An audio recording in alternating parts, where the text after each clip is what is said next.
fix you a drink. It'll soothe your nerves. Didn't he give you any explanation at all?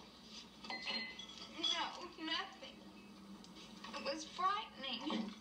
Just that he was sick of me, sick of women. Sick of women?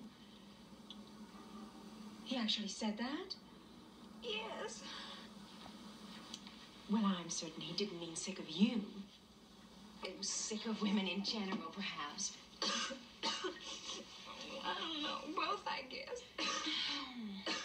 Men. They're all alike. But don't you worry. We'll find him. We've just got to.